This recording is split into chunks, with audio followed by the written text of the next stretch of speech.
జగన్ కు భద్రత తొలగించడంపై డీజీపీ బాధ్యత వహించాలన్నారు మాజీ మంత్రి పేర్ని నాని. జగన్ భద్రతను కూటమి ప్రభుత్వం గాలికి వదిలేసిందని మండిపడ్డారు. వ్యవస్థలను నిర్వీర్యం చేస్తున్నారని ఆరోపించారు. చంద్రబాబు పతనాన్ని పోలీసులు ఆపగలరా అని పేర్ని నాని ప్రశ్నించారు. చంద్రబాబు మెప్పు కోసం పోలీసులు బలిగా వద్దన్నారు.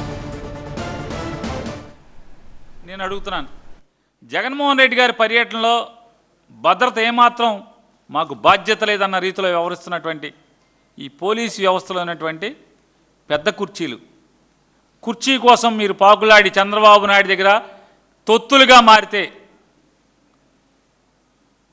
చంద్రబాబు నాయుడు, నారా లోకేష్ నాయుడు మీ తప్పుడు ఆలోచనలు ఎన్ని ఉన్నా సరే డీజీపీ కానీ ఎస్పీ కానీ ఎంత బాధ్యతగా ఉండాలి? ఐపీఎస్ అధికారులు కదా. ఎందుకు ఈ బాధ్యతాయుతంగా ప్రవర్తిస్తున్నారు వీళ్ళు? ఈ రాష్ట్ర డీజీపీ హరీష్ గారిని, అన్ని జిల్లాల ఎస్పీలు ఎవరెవరైతే ఉన్నారో విధి నిర్వహణలో వారందరినీ కూడా మేము ఒకటే డిమాండ్ చేస్తున్నాం. చంద్రబాబు ప్రభుత్వం పతనం అయిపోవటం ఖాయం.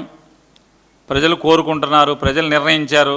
గతి లేక ఈ ప్రజాస్వామ్య వ్యవస్థలో 2 ఏళ్లకి ప్రభుత్వాన్ని పడేసేటువంటి ఓటేసిన ప్రజలకు అధికారం లేకపోవటం మూలంగా శిశుపాలుడి పాపాలు లెక్కపెట్టినట్టుగా ప్రజలు లెక్కిస్తా కూర్చున్నారు తప్పితే అంతకు మించి వేరేది లేదు. కాబట్టి ఎవరైతే జిల్లా ఎస్పీలు కానీ ఎవరైతే డీజీపీ గారు ఉన్నారో మీరు దయచేసి చంద్రబాబు ఒత్తిళ్లకు లొంగకుండా బాధ్యతతో వ్యవహరించమని చెప్పని,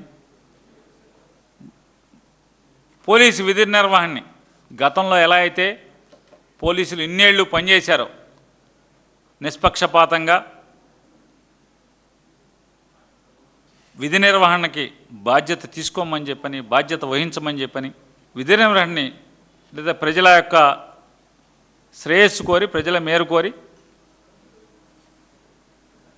నిష్పక్షపాతంగా విధి నిర్వహణ చేయమని చెప్పని డిమాండ్ చేస్తున్నాం.